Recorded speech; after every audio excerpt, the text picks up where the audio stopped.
नमस्कार विद्यार्थी मित्रांनो. ग्रुप सी म्हणजे गट क मुख्य परीक्षा 2025 ही परीक्षा आज 12 जुलैला झालेली आहे. त्यातल्या मराठी या विषयाचं विश्लेषण म्हणजे संभाव्य उत्तरे आणि तुम्हाला काही प्रश्नांचे विश्लेषण सुद्धा मी या सेशनमध्ये करणार आहे. तर मी दिलेली उत्तरे ही संभाव्य असणार आहेत आणि ती 99% 99 पॉइंट खरी आणि योग्य देण्याचा मी प्रयत्न करेल. तेव्हा तुम्ही जे प्रश्न सोडवलेले आहेत त्यातला उत्तर कशा पद्धतीने गेलेत पुढं, तो प्रश्न सोडवत असताना कशा पद्धतीने पुढे गेलेला आहे याबद्दल तुम्ही तुमचं चेक करा आणि तुम्हाला किती मार्क आलेले ते नक्की आम्हाला कळवा. ठीक आहे. चला अधिक वेळ न घेता पेपर अतिशय म्हणजे खूप अवघड असं नाहीये आणि खूप सोपाही असं नाहीये. ओके. मध्यम स्वरूपाचा पेपर होता. ओके. तर आयोग वेगळं काही केलेलं नाहीये. ओके. म्हणजे जे बदललं वगैरे काय असं काहीच नाहीये. फक्त पेपरची काठिण्य पातळी आणि प्रश्न विचारण्याची पद्धत मात्र नक्की बदललेली आहे.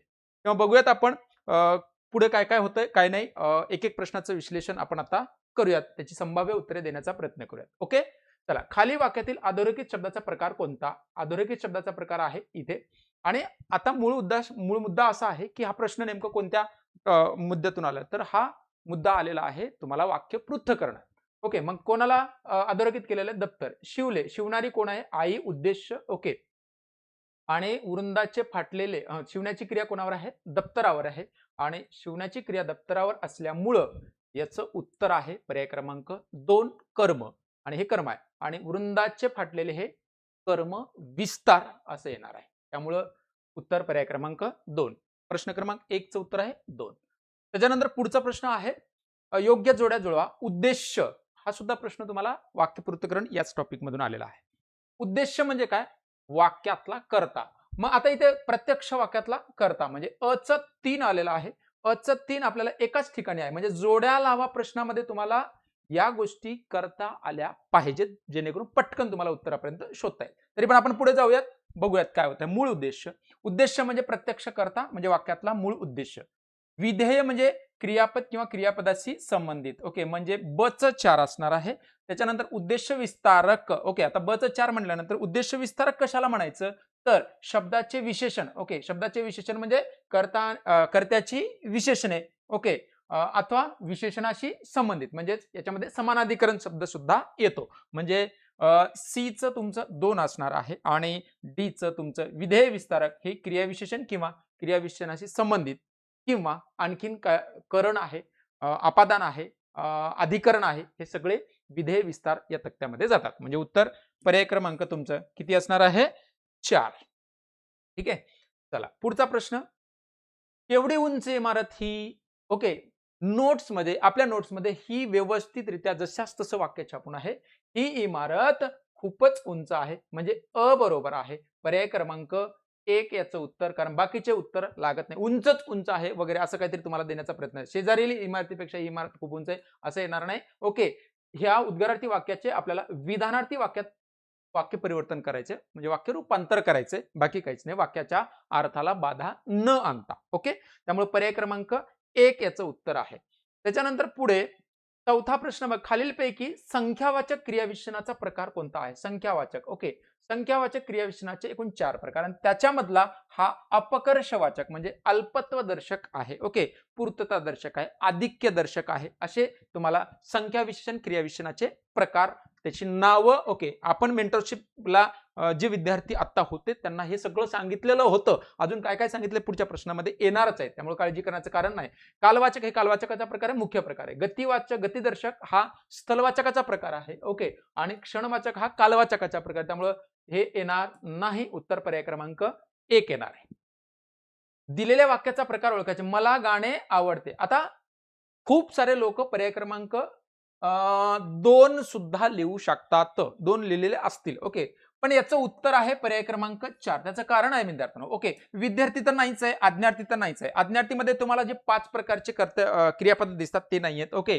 मी आम्ही करू, तू कर, तुम्ही करा, तो ती ते करो, ते त्या ती करोत असं नाहीये. ओके. आणि शिवाय आवडते याच्यातला धातू कोणता आहे? आवड. याला सोडून वाविवे, धातू सोडून वाविवे जेव्हा असतं तेव्हा तो काय असतो, विद्यार्थी असतो. म्हणजे 1 आणि 3 पर्याय कटलेले आहेत आपले. ओके, आता प्रश्न उरतो इथे विधानार्थी की होकारार्थी. हा, नीट लक्ष द्यायचे. जेव्हा विधानार्थी कधी असतं, जेव्हा जेव्हा वाक्यामध्ये कालवाचक कालवाचक किंवा काय सांगा, स्थलवाचक, कालवाचक आणि स्थलवाचक. मग ही क्रियाविशेषण असू द्या किंवा अधिकरण असू द्या. अधिकरण म्हणजे कालाधिकरण आणि स्थलाधिकरण म्हणजे कारकार्थ असू द्या. कालवाचक आणि स्थलवाचक शब्द जोपर्यंत असणार नाहीत वाक्यामध्ये तोपर्यंत विधानार्थी लिहायचं नाही. म्हणून उत्तर आहे पर्याय क्रमांक 4. चला पुढचा प्रश्न. वीसपट हा शब्द कोणत्या विशेषणाचा प्रकार आहे, कोणत्या विशेषण प्रकार आहे ते ओळखायचे. वीसपट, पट, ओके, नीट लक्ष द्यायचे. ओके, 5 पांडव गणनावाचक, त्यातलं पूर्णांकवाचक. ओके, 5 पांडव साकल्यवाचक. ओके, 5 पांडव असं मी शिकवलेलं आहे तुम्हाला. ओके, ई आणि ही लागलेला असेल तर ते साकल्यवाचक असतं.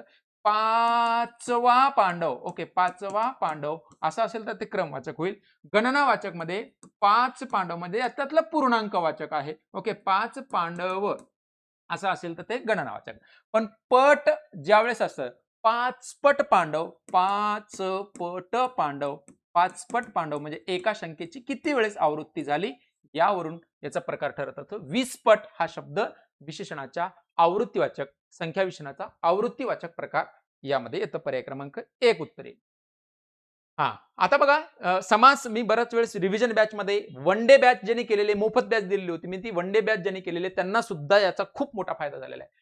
गडद निळे जलद भरून आले, द भरून आले या काव्य पंक्तीतील अधोरेखित शब्दाचा समास कोणता. आता समास कोणता म्हणत असताना तुम्हाला समासाची 2 पद तुम्हाला लक्षात. पहिला पद आहे जल आणि दुसरा शब्द आहे द. द म्हणजे देणारा, जलद, वरद, ओके, सुखद, सुख देणारा, जल देणारा. ओके, ढग या अर्थाने आलेला आहे. आणि ज्या सामासिक तत्पुरुष समासातील दुसरं पद हे धातू साधित, द म्हणजे देणारा, द म्हणजे देणारा. ज्या तत्पुरुष समासातील दुसरं पद हे धातू साधित असतं तेव्हा त्याला उपपद तत्पुरुष किंवा यालाच कृदंत तत्पुरुष समास असंही म्हणतात. पर्याय क्रमांक 1 याचं उत्तर आहे. ओके, अनुप्रास अलंकार नाही ओळखा म्हटले तुम्हाला. ओके, इथे कशा ओळखलं नीट लक्ष द्यायचे. जलद निळे गडद भरून आले. ओके, अनुप्रास ग ग ग अक्षराची पुनर्जन्म म्हणून पटकन लिहिण्याच्या भानगामध्ये अनुप्रास अलंकार लिहू शकतात प्रश्न पूर्ण न वाचल्यामुळं. ओके, चला पुढचा प्रश्न. खालीलपैकी आत्मवाचक सर्वनाम कोणते. आता याच्यावरती नीट लक्ष द्यायचे. आत्मवाचक सर्वनाम आपण आणि स्वतः हे 2 आत्मवाचक सर्वनाम आहेत, परंतु याच्यावरती 2 प्रकारचे प्रश्न येतात. नीट लक्ष द्या. जेव्हा आपण येईल तेव्हा त्याला म्हणायचं आत्मवाचक आणि जेव्हा स्वतः येईल, स्वतः विचारेल, स्वतः हे कोणत्या प्रकारचे, त्यावेळेस त्याला लिहायचं पुरुषवाचक. ओके, त्यामुळे परत पुढच्या प्रश्नासाठी तुम्हाला सुद्धा शहाणा करून सोडतोय, लक्षात घ्यायचंय. ठीक आहे, त्यामुळे उत्तर येणार नाही. आम्ही हे पुरुषवाचक आहे, त्या पुरुषवाचक आहे, कोण हे प्रश्नार्थ किंवा अनिश्चित दोन्ही प्रकारचं सर्वनाम असू शकतं. पुढे, खालीलपैकी कोणता प्रधानत्व सूचक उभयानवी अव्ययाचा प्रकार आहे. प्रधानत्व सूचक उभयानवीचे 4 प्रकार. ओके, कोणकोणते. समुच्चय बोधक, विकल्प बोधक, न्यूनत्व बोधक, परिणाम बोधक. मग याच्यामधलं कोणतं आहे विकल्प बोधक. तुला ज्ञान हवे की धन हवे, विकल्प बोधक. कारण बोधक, ओके, त्याच्यानंतर उद्देश बोधक आणि संकेत बोधक हे गौणत्व सूचक उभयनव्याचे 4 प्रकार आहेत. गौणत्व सूचक उभयनव्याचे 4 प्रकार कोणकोणते. स्वरूप बोधक, कारण बोधक, उद्देश बोधक, संकेत बोधक. त्यामुळे उत्तर पर्याय क्रमांक 1 आहे, प्रधानत्व सूचक उभयनवी अव्ययाचा प्रकार. क्रियापद म्हणजे काय, व्याख्या विचारलेले आहेत. क्रियापद म्हणजे अर्थपूर्ण करणं, अर्थ न पूर्ण करणारा शब्द. इथे न नाही वाचलं तर मग इथे चूक होऊ शकतं. अर्थपूर्ण करणारा क्रियावाचक शब्द लक्षात ठेवायचं. क्रियावाचक शब्द हे फार महत्वाचे. अर्थपूर्ण करणारा क्रियावाचक शब्द. अर्थपूर्ण शब्द नाही. ओके, शब्दाला प्रत्यय लागून आलेला शब्द नाही, ते प्रत्ययघटित शब्द होतं. त्यामुळे उत्तर पर्याय क्रमांक 2 आहे याचं उत्तर. चला पुढे. पुढीलपैकी पूर्णाभ्यस्त शब्द कोणता. पूर्णाभ्यस्त शब्द, ओके, एका शब्दामधल्या प्रत्येक म्हणजे सगळे अक्षर ही पुनरावृत्त होत असतील तर त्याला पूर्णाभ्यास शब्द असं म्हणतात. म्हणून पुढे पुढे हे कोणत्या प्रकारचं आहे असा पण प्रश्न येऊ शकतो. पुढे आलेला आहे मागच्या वेळेस. ओके, तर हे अव्यय पूर्ण अभ्यस्त आहे. काय आहे, अव्यय पूर्ण अभ्यस्त. पूर्णाभ्यस्त अव्ययपूर्णाभ्यस्त. ओके, अव्ययपूर्णाभ्यस्त, नामपूर्णाभ्यस्त, क्रियापद पूर्णाभ्यस्त, सर्वनाम पूर्णाभ्यस्त, सगळी प्रकार इथे तुम्हाला विचारले जाऊ शकतात. ओके, कागदपत्र येणार नाही. ओके, गोडधोड येणार नाही. ओके, कारण हे 100% हे कागदपत्र, गोडधोड, डावपेच हे तुमचे अंश अभ्यस्तचे प्रकार आहेत. कशाचे? अंश. याच्यावरतीच एक प्रश्न पुढे आलेला आहे, नीट लक्षात द्या. परत शब्दशुद्धीवरचे एक प्रश्न. उपसर्ग हे स्वतंत्रपणे येत नाहीत. अगदी बरोबर आहे. ओके, अचूक विधान ओळखायचे येत नाहीत, कारण उपसर्ग हे शब्दाला मागे जोडून आलेले असतात. जन्म शब्द आहे ना, याला मागे जोडला, आ जन्म झाला. उपसर्ग हे स्वतंत्र कधीच येत नाहीत, स्वतंत्रपणे येत नाहीत. बरोबर आहे. शब्दांच्या पूर्वी म्हणजे अगोदर, पूर्वी लागून जे शब्द तयार होतात त्यांना प्रत्यय घटित शब्द म्हणतात, असं चुकीचं आहे. कारण हे चुकीचं आहे. का? कारण जर शब्दांच्या पूर्वी उपसर्ग लागून तयार होणारे शब्द हे उपसर्ग घटित होतात, प्रत्यय घटित नाही. प्रत्यय घटित कधी होईल? जेव्हा त्याला पुढे अक्षर लागतील. जन्मभर म्हणल्याच्या नंतर ते प्रत्यय घटित शब्द तयार होईल. कळालं? त्यामुळे दुसरं बी विधान चुकतं. शब्दाच्या किंवा धातूच्या पुढे शब्द किंवा धातूच्या पुढे एक किंवा अधिक अक्षरे, शब्दांच्या पुढे एक किंवा अधिक अक्षरे लावून जे शब्द तयार होतात, अशा अक्षरांना काय म्हणतात सांगा? प्रत्यय असे म्हणतात. अगदी बरोबर आहे. अशा, आता इथे बघा, जन्म या शब्दाला आपण भर शब्द लावलाय. ओके, मग हे झालं प्रत्यय. ओके, आणि हा झाला प्रत्यय घटित शब्द. त्यामुळं सी विधान बरोबर आहे. प्रत्यय लागून म्हणजे पुढे लागून बनलेला शब्द उपसर्ग घटित असतो, तर नाही, ते चुकीचं आहे. ओके, हा असतोय प्रत्यय घटित. त्यामुळं डी तुमचं काय होतं? चुकतं. एसी बरोबर. पर्याय क्रमांक 1 याचं उत्तर आहे. किती? 1. पर्याय क्रमांक 1 उत्तर. पुढीलपैकी कोणत्या गटातील शब्द तद्भव आहे? तद्भव म्हणजे काय? संस्कृत मधून मराठीत येताना ज्यांच्या उच्चारामध्ये म्हणजेच रूपामध्ये बदल झालेला आहे. ओके, कान, ओके, कर्णपासून आलाय. चाक चक्र पासून आलाय. आग अग्नीपासून आलेले, त्यामुळे हे तद्भव आहे. घर गृह पासून आलंय. गाव ग्राम पासून, आणि काम कर्म पासून आलेले, त्यामुळे हे पण बरोबर आहे. सत्कार, समर्थन, उत्सव हे तत्सम शब्द आहेत. कोणते? तत्सम शब्द आहेत. त्याच्यामुळे पोपट, रेडा, चिमणी हे देशी शब्द आहेत मित्रांनो. कोणते? देशी. त्यामुळे ए आणि बी बरोबर. ए आणि बी बरोबर. पर्याय क्रमांक 1 याचं उत्तर आहे. ए आणि बी बरोबर. चला पुढचा प्रश्न. पुढे खालील शब्द प्रकार व शब्द यांच्या योग्य जोड्या जुळवा. तत्सम शब्द कोणता आहे? अरण्य हा तत्सम शब्द आहे. अरण्य म्हणजे जंगल. ओके, तद्भव शब्द दूध आहे. हा दुग्ध पासून आलेला आहे. कोणत्यापासून? दुग्ध पासून आलेला आहे. ओके, त्याच्यामुळं हा देशी शब्द कोणता आहे? उत्तरंड हा देशी शब्द आहे. उत्तरंड. ओके, आणि फारशी शब्द कोणता? कमांड. मग अ च 4 आणि ब च 3. अ च 4 ब च 3 2 मध्ये आहेत. ओके, म्हणजे 3 आणि 4 पर्याय आपले कटलेले आहेत. आता फक्त देशी शब्द मात्र तुम्हाला पाठ पाहिजे. आणि हे आम्ही मेंटरशिप मध्ये सगळं सांगत असतोय की तुम्ही एवढे शब्द पाठ करायचे आहेत, ही गोष्ट पाठ करायची, ही गोष्ट पाठ नाही करायची, ह्या सगळ्या गोष्टी. तेव्हा देशी शब्द आहे उत्तरंड, म्हणजे कच 2 असणार आहे. पर्याय क्रमांक हा देशी शब्द उत्तरंड कच 2. पर्याय क्रमांक किती? 2 याचं उत्तर असणार आहे. किती? 2. समजलं? येस. त्याच्यानंतर हा डॅडॅस हा फारशी प्लस फारशी. आठवलं का मेंटरशिप वाले? ओके, ज्यांना मी पेपर विश्लेषण करायला सांगितलेलं होतं आणि त्याच्यावरती रिमार्क लिहून दिले होते. तुम्ही अंशाभ्यस्त पूर्णाभ्यस्त केलेले, पण पूर्णाभ्यस्त करत असताना, अंशाभ्यस्त करत असताना अंशाभ्यस्तचे 3 प्रकार कोणकोणते आहेत? एखादा अक्षर बदलून येणं, ओके, समानार्थी शब्द जोडून येणं, आणि भिन्न भाषातील किंवा एकाच भाषेतील शब्द पुनरुक्त होणं, त्याला आपण अंशाभ्यास शब्द सांगितलं होतं. ज्यांना मी हे पेपर विश्लेषण करायला लावलं त्यांच्यासाठी हे आठवत असेल मी काय बोललो होतो, आणि त्याचं उत्तर आहे काय सांगा? तर डाव पेच हा फारशी प्लस फारशी आहे. ओके, कागदपत्र हा मात्र तुम्हाला फारशी प्लस मराठी आहे. हा सुद्धा फारशी प्लस मराठी आहे. ओके, हे अंशाभ्यस्त शब्दाचे प्रकार आहेत. धन दौलत हा मराठी किंवा संस्कृत. आता याच्यामध्ये काय, मराठी छापले वाळंबे सरांनी आणि संस्कृत छापले भागवतांनी, मग मराठी प्लस फारशी असा आहे. ओके, त्यामुळे उत्तर पर्याय क्रमांक 1 असणार आहे. आता हे ज्या पद्धतीने आलेलं आहे त्या पद्धतीने तुम्हाला उत्तर द्यायची आहे. तर उत्तर आहे पर्याय क्रमांक 1 डावपेच. पुढचा शब्द आहे खालीलपैकी कोणता शब्द शर या शब्दाचा समानार्थी? शर म्हणजे बाण. ओके, लक्षात ठेवायचे. ओके, सायक, तीर, बाण. तर थकवा येणार नाही. समानार्थी शब्द नाही म्हटलेले आहे. इथे प्रश्नामध्ये तुम्हाला जर अधोरेखित करता नाही आला तर मग गडबड होण्याची दाट शक्यता आहे. भयभीत या शब्दाला खालील पर्यायातून विरुद्धार्थी शब्द ओळखायचे. ओके. सभ्य. ओके. सभ्य म्हणजे नीट लक्ष द्यायचे. सभ्य म्हणजे गुणवान या अर्थाने. ओके. ते येणार नाही. ओके. सत्य. ओके. खरेपणा या अर्थाने. ओके. खोटारडेपणा याचा विरुद्धार्थी. बोलका. ओके. बोलकाचा विरुद्धार्थी मितभाषी. ओके. मितभाषी येणार आहे. म्हणून याचं उत्तर आहे डी निर्भय. भयभीतचा विरुद्धार्थी आहे निर्भय. ओके. म्हणजे पर्याय क्रमांक 4 याचं उत्तर असणार आहे ड. आणि एक तर कळतं तुम्हाला ड म्हणजे ड जिथे जिथे आहे त्यालाच उत्तर पुढे घेऊन जायचंय तुम्हाला. ओके. पेपर सोडवत असताना चालेल.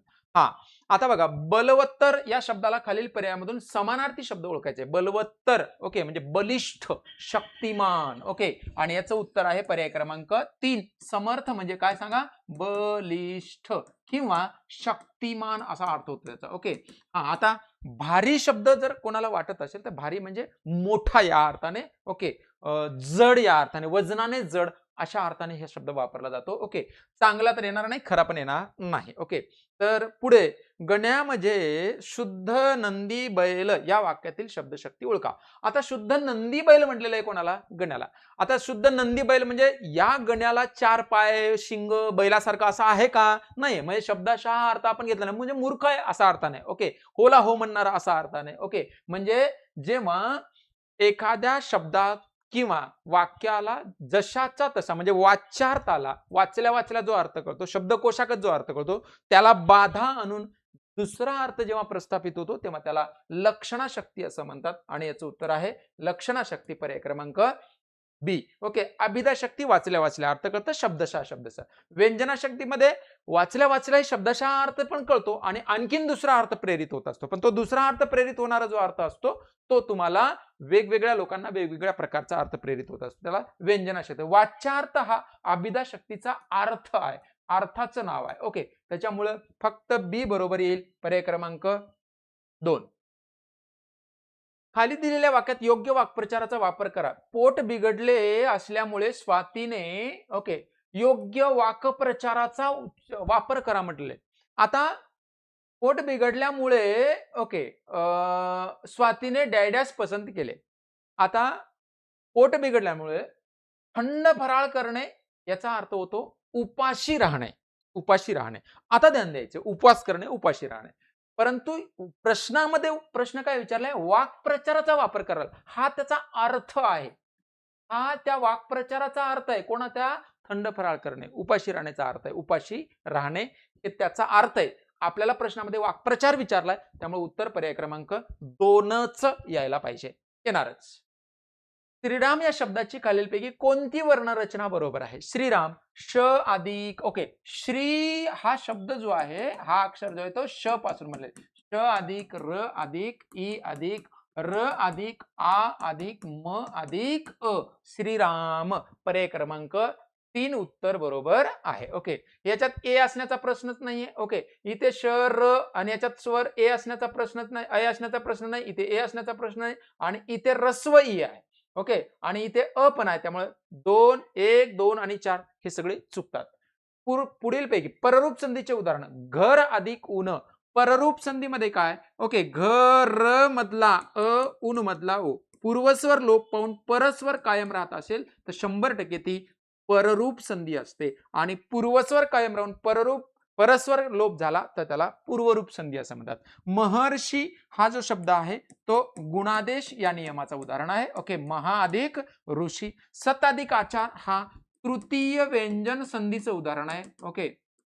तृतीय व्यंजन संधी. ओके. स तचा काय झालाय सांगा द झालेला आहे. ओके. तचा द त थ द जेव्हा तिसरा वर्ण आलेला आहे त्याला. अत्याधिक आनंद अत्यानंद ई आणि पुढचा आ ईचा झाला य म्हणजे अत्यानंद हा यणादेश स्वर संधीचं उदाहरण आहे. कोणत्या यणादेश. त्यामुळे उत्तर पर्याय क्रमांक 1 बरोबर आहे. शुद्ध लेखन नियमानुसार शुद्ध शब्दांचा पर्याय ओळखा. शब्दसंग्रहाच्या बॅचचा अत्यंत फायदा झालेला आहे मित्रांनो. ओके. आध्यात्मिक इक प्रत्यय लागलेला शब्द हा PYQ आहे परत रिपीट झालेला आहे पण तेच उत्तर येणार आहेत. ओके. आध्यात्मिक हा शब्द अध्यात्म अधिक इक हा इक प्रत्यय लागत असताना आद्य अक्षरामध्ये वृद्धी होत असते. आद्य अक्षरामध्ये अ असेल तर अ चा आ होतो. ई असेल तर ईचा ओके ई असेल तर ईचा अय होतो आणि उ असेल तर उचा अ होतो मित्रांनो. ओके, मग अ आहे, अचा झाला आ, फक्त पहिल्या अक्षरात बदल द्या. ओके, आणि म मध्ये तुम्हाला मिसळलेलं आहे इक, म्हणून आध्यात्मिक शब्द शुद्ध आहे, आध्यात्मिक. मग आता इथे काय झालं, इथला अ झाला, इथला अ झाला, म्हणजे 1 आणि 4 तर आपले कटले. आता इथे बघायचे, हा अनसुया बरोबर आहे. आता अनसुयामध्ये 2 शब्द आहेत, हा समासामध्ये गेलेला शब्द आहे आपल्याला. अन अधिक असूया, असूयाचा सु कसा आहे, दीर्घ आहे, त्याच्यामुळे हे लक्षात ठेवायचे. न मध्ये अ मिसळला आणि अनसुया शब्द बरोबर आहे. आणि आशीर्वाद मध्ये तुम्हाला माहिती आहे, आशी अधिक वाद विसर्ग र संधीचं उदाहरण आहे, आणि आशीचा शी दीर्घ आहे, आणि या विसर्गाचा जो र होणार आहे तो पुढच्या व वरती रफार जाणार आहे, म्हणून पर्याय क्रमांक 2 उत्तर बरोबर आहे मित्रांनो. ओके, चला पुढे. खालील वाक्यातून योग्य विरामचिन्हे असणारे वाक्य ओळखायचे. तर गड आला पण सिंह गेला, पण परंतु. ओके, 2 उपवाक्ये, ओके, 2 छोटी वाक्ये उभयान्वयी अभ्यानी जोडत असताना त्याच्या आधी तुम्हाला अर्धविराम चिन्हाचा वापर करावा लागतो. ह्याच्यात बरोबर आहे. तू केव्हा अर्ज करणार आहेस, प्रश्न केला त्यामुळे प्रश्नार्थी वाक्य प्रश्नचिन्ह आहे. ती म्हणाली, हा आता स्वल्पविरामामध्ये, ती म्हणाली, जे काही म्हणालं त्याला आपल्याला दुहेरी अवतरण चिन्हात घ्यावं लागतं. अगदी बरोबर आहे, याच्यात पुढे फुलस्टॉप सुद्धा आहे. आणि अवतरण चिन्हाच्या पूर्वी आणि संबोधनाच्या नंतर, संबोधनाच्या पूर्वी हे स्वल्पविराम वापरलं जातं. त्यामुळे ए बी सी बरोबर आहे. सुरेश गावी गेला, इथे स्वल्पविराम वापरण्याची काही आवश्यकता नाही. सुरेश गावी गेला, ओके, पुढे फक्त काय यायला पाहिजे होतं, फार तर फार तुमचं हा उद्गार चिन्ह यायला पाहिजे होतं. त्यामुळे डी चुकतं. ए बी सी बरोबर, पर्याय क्रमांक 3 उत्तर बरोबर आहे. चलो पुढचं. उभयान्वयी अव्ययांचे प्रमुख कार्य. उभयान्वयी अव्ययांचे प्रमुख कार्य मित्रांनो 2 शब्द किंवा 2 वाक्यांना जोडण्याचं काम आहे. म्हणून उभयान्वयी अव्यय ही शब्दाची जात वाक्याचाच प्रकार निर्माण करणारी आहे. 2 शब्द किंवा 2 वाक्य यांना जोडणे हे प्रमुख कार्य आहे. आता उतार्यामध्ये मी तुम्हाला फक्त उत्तर पटपट सांगून, आता उतार्यामध्ये उत्तर सांगून देऊन तुम्हाला मी पुढे जाणार आहे, आणि त्याच्यानंतर मग पुढे कारण उत्तर वाचत बसायला व्हिडिओ खूप लांबेल, त्याच्यामुळे मी फक्त उत्तर देतो. कदाचित ते बदलू पण शकतात. ओके, मला जे वाटले ते मी उत्तर देत नाही. उत्तराचे उत्तर नेहमी तुम्हाला जशी पटतील, म्हणजे आपल्याला जे हवी आहेत तीच येतील असं नाही, शेवटी आयोगावरती आहे. ओके, आता उदारमतवाद्यांची भूमिका कशी असावी. आता या प्रश्नाचं उत्तर देत असताना आपण त्याच्यामध्ये उल्लेख केलेला आहे, अगदी साधी व सरळ असावी त्या उदारमतवाद्यांची भूमिका आहे त्या पॅसेजमध्ये. परंतु थोडंसं मला डाऊट आहे या प्रश्नाबद्दल. कशी असावी असं जर प्रश्न विचारला आपल्याला उतारा वाचून तुम्हाला, तर मग तुम्हाला 3 पण उत्तर देऊ शकतं. पण सध्या तरी माझ्या मते उत्तर काय आहे, 1 येणार आहे. अगदी सरळ व साधी, ओके, असावी असं पॅसेजमध्ये लिहिलेलं आहे. त्याच्यानंतर उदारमतवादात कोणत्या आदर्शांना थारा नसतो, तर ठोकळेबाज आदर्श जे असतं, ओके, त्याच्यामध्ये दिलेलं आहे, त्यामुळे उत्तर 1 असणार आहे. उत्कृष्ट जीवनाच्या प्रश्नावर उदारमतवादी कोणती भूमिका मांडतात, अनेक गोष्टींचे तोडगे असावेत असं त्यांचं मत आहे. ओके, त्यामुळं 29 उदारमतवाद्यांच्या जगण्याच्या हक्काविषयी पुढील भूमिका कोणती, आयुष्य स्वतःच्या मताप्रमाणे जगणे हे दिलेलं आहे. ओके, हे असं त्या उत्तरातून कळतं. उदारमतवादी लोकांना कोणती गोष्ट अधिक खटकते, तर खाजगी आयुष्यात ढवळाढवळ करणे हे मात्र 100% त्यांना खटकतं. ओके, आता ठोकळेबाज कल्पना माथी न मारणे, हे मारणे हे खटकतं, इथे न असल्यामुळे हे तुमचं उत्तर. कदाचित तुम्ही पॅसेज व्यवस्थित नाही वाचला, तुम्ही यात वाचता वाचता पर्यायामध्ये जर न नाही वाचला तर 1 उत्तर लिहिण्याची सुद्धा दाट शक्यता आहे काही मुलांचे. ओके, त्याच्यामुळं उत्तर 30चं काय असणार आहे, 3 असणार आहे. समानार्थी शब्दांच्या योग्य जोड्या जोड्या. अमृत म्हणजे कोण, सुधा, सुधा म्हणजे अमृत. पियुष म्हणजे सुद्धा अमृत. ओके, पियुष मध्ये सुद्धा अमृत. शब्दसंग्रहाच्या बॅच मध्ये सगळे घेतलेले आहेत. ओके, पोपट म्हणजे शुक, शुक म्हणजे पोपट. ओके, हे सांगितलेलं आहे. अनल म्हणजे अग्नी, विस्तव, हिमांशु, सॉरी, असे खूप सारे समानार्थी आहेत. चंद्र, हिमांशु, कारण हिम म्हणजे बर्फ, हिम म्हणजे बर्फ, हे संधीमध्ये पण शिकवलेलं आहे मी तुम्हाला. ओके, हिम म्हणजे बर्फ. अंशु म्हणजे किरण. ओके, अंशु म्हणजे काय, किरण. म मधला अ, अंशु मधला अ झाला आ, मागे राहिलाय म अधिक आ मा, इथून म, इथून ई, मागे राहिला ही, आणि तिकडे राहिला शु. हिम अधिक अंशु, हिमांशु. हिम म्हणजे बर्फ, अंशु म्हणजे किरण मित्रांनो. अंशु म्हणजे काय सांगा, किरण. ओके, मग कोणाच्या किरणामध्ये बर्फ थंडावा आहे, तर ते चंद्राच्या, त्याच्यामुळे उत्तर हिमांशू चंद्राला म्हणतात. कोणाला? चंद्राला. समर्थ. हे सगळं तुम्हाला मी शिकवलेलं आहे. ओके, म्हणजे याचं उत्तर काय असणार आहे? अ च 4 ब च 1, अ च 4 ब च 1, ओके, क च 2 आणि ड च 3. ओके, पर्याय क्रमांक 1 याचं उत्तर आहे. चला पुढचा प्रश्न. पुढीलपैकी कोणते महाप्राण वर्ण आहेत? कोणते महाप्राण वर्ण आहेत? महाप्राण, आता बघा याच्यात क च, ओके, 5 वर्गातली व्यंजन जी आहेत आपली वर्गीय व्यंजन आहे, त्याच्यामधलं पहिलं अल्पप्राण आहे, दुसरं महाप्राण आहे, तिसरं अल्पप्राण, चौथं महाप्राण आणि पाचवं अल्पप्राण आहे. ओके, म्हणजे क अल्पप्राण आहे, ख महाप्राण आहे, ओके, आणि त्याच्यामुळं ग अल्पप्राण आहे पण घ महाप्राण आहे, च अल्पप्राण आहे, छ महाप्राण आहे. ओके, त अल्पप्राण आहे, ध महाप्राण आहे, ओके, त अल्पप्राण आहे, ओके, ध महाप्राण आहे, ओके, द अल्पप्राण आहे, ओके, त्यामुळे हे येणार नाहीच. उत्तर पर्याय क्रमांक किती? 1. ओके, ख, घ आणि छ, ज्याच्यामध्ये यच येतं इंग्लिश बाराकडे लिहित असताना, ते तुम्ही महाप्राण म्हणू शकता. कपिला शिष्टाच्या योग या संदर्भात विविध अर्थ असलेले शब्द कोणते? ओके, गट ब मुख्य परीक्षा 2023 चा प्रश्न रिपीट झालेला आहे. ओके, बरेच लोक विलक्षण योगायोग, अपूर्व घटना, पुष्कळ काळाने येणारी संधी, हे तीनही बरोबर. ए बी सी बरोबर, ए बी सी बरोबर, सर्व पर्याय बरोबर येणार नाही. रिपीटेड क्वेश्चन आहे, रिपीटेड प्रश्न आहे. गट ब मुख्य 2023 चा प्रश्न. मात्रा या शब्दाला, हा आता इथे मात्र थोडस डाऊट आहे या प्रश्नाचं, पण मी संभाव्य उत्तर तुम्हाला देईल. बघूयात आपण काय होतं. मात्रा या शब्दाला खालीलपैकी विविध अर्थाचे पर्याय कोणते? आता लक्षात घ्यायचे तुम्हाला. ओके, उपाय पण आहे आणि माप पण आहे. मात्रा म्हणजे माप. ओके, म्हणजे एखाद्या गोष्टीचं माप, मोजमाप किती असावं या अर्थाने. परंतु ए आणि डी असा पर्याय नाही आपल्याकडे. ए आणि डी, कारण ए बरोबर आहे. ओके, मग आता हे काय देऊ शकतात? माप या शब्दासाठी मात्रा इथे स्पष्ट कुठल्या, बऱ्यापैकी पुस्तक मी चाळलेले आहेत पण ते सापडलेलं नाहीये. त्यामुळे माझ्या मते उत्तर, ओके, माझ्या मते उत्तर ए आणि बी देऊ शकतात. कारण जर त्यांनी वाळंबेचं पुस्तक वाचलं असेल तर औषधाबद्दल त्यांनी बोललेले आहेत. औषध, ओके, उपाय म्हणजे रोगावर उपाय करण्यासाठी असा अर्थ दिलेला आहे. कदाचित ते देऊ शकतात. ए आणि बी बरोबर, पर्याय क्रमांक 4 उत्तर देऊ शकतात. उत्तर पर्याय 4, परंतु याच्याबद्दल शंका आहे. ओके, हा प्रश्न 100% जर तुम्ही बसलात तर तिथे तुम्ही कॅन्सल करू शकता, परंतु उत्तर 4 येईल माझ्या मते. पाठ या शब्दाचा चुकीचा अर्थ ओळखायचा तुम्हाला. पाठ या शब्दाचा चुकीचा, बसण्याचा पाठ अगदी बरोबर आहे, चुकीचा नाहीये. ओके, आपल्याला चुकीचा अर्थ ओळखायचा आहे. पाण्याचा पाठ, पाण्याचा पाठ हे पण बरोबर आहे, त्यामुळे ते चुकीचा नाहीये. विवाहाचा प्रकार, होय, कारण विधवा जेव्हा विवाह करते ना, विधवा, ओके, विधवा विवाह जो असतो ना, त्याला जे नवरदेव, ती जे नवरदेव करते त्याला या प्रकाराला पाठ सुद्धा म्हणतात, पाठ लावली म्हणतात. ओके, पाठ लावली म्हणजे पुनर्विवाह केला, विधवा विवाह, विधवेनं पुनर्विवाह केला असा अर्थ आहे. शरीरातील बाजू, ओके, आता शरीरातील बाजूमध्ये इथं गडबड होण्याची, कारण आता तुम्ही वाचलेले आहात, कारण जर चुकून वरील सर्व जर दिले असते तर बरेच लोक वरील सर्व लिहिले असते, पण दिलेलं नाही. शरीराची बाजू येणार नाही. ओके, त्यामुळे हे बरोबर आहे. ओके, एक डी शरीरातील बाजू हा मात्र चुकीचा अर्थ आहे. पाठ नाही तर ते पाठ आहे. ओके, त्यामुळं फक्त डी याचं उत्तर असणार आहे. किती? डी. ओके, त्यामुळं वरचे 3 समानार्थी आहेत. ओके, चुकीचा अर्थ शरीराची बाजू, हे मात्र नाही. पुढील मन पूर्ण, येत्याच्या 4 वाटा, जात्याच्या किती? 12.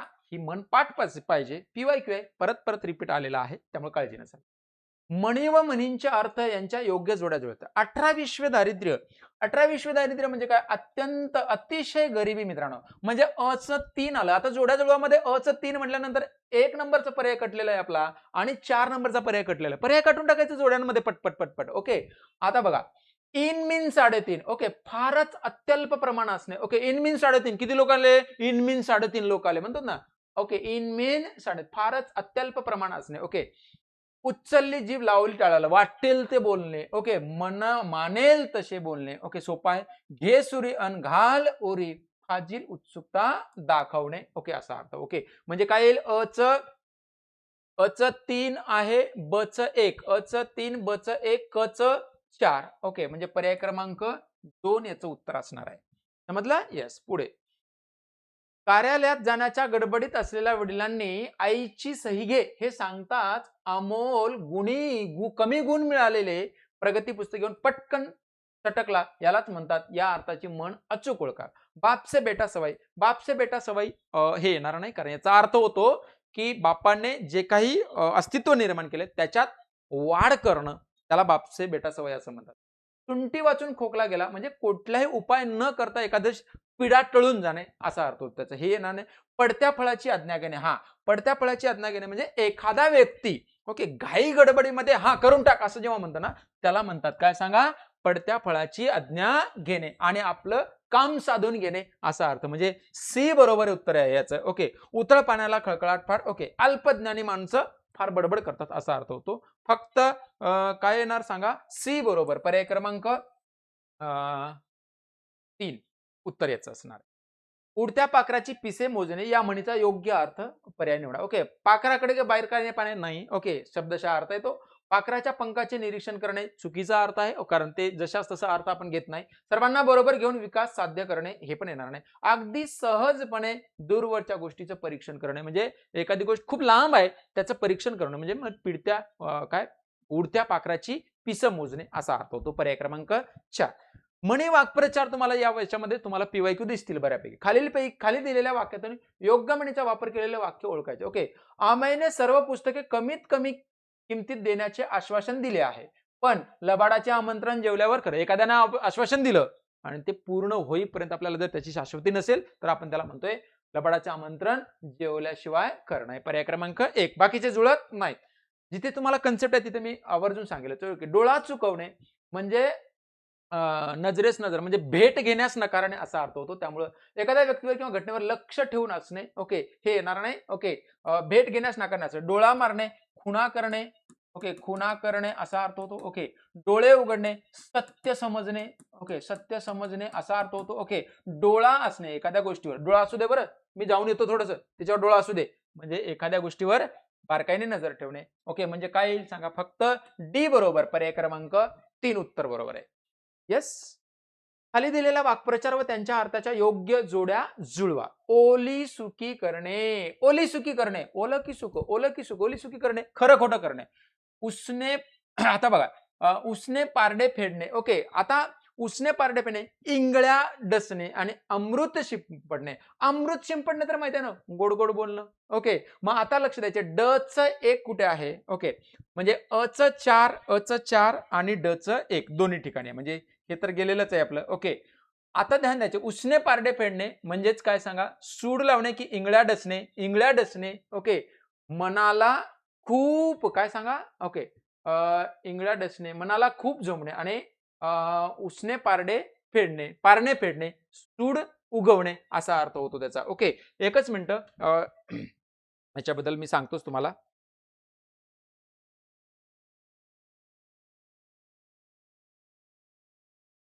अगदी बरोबर आहे.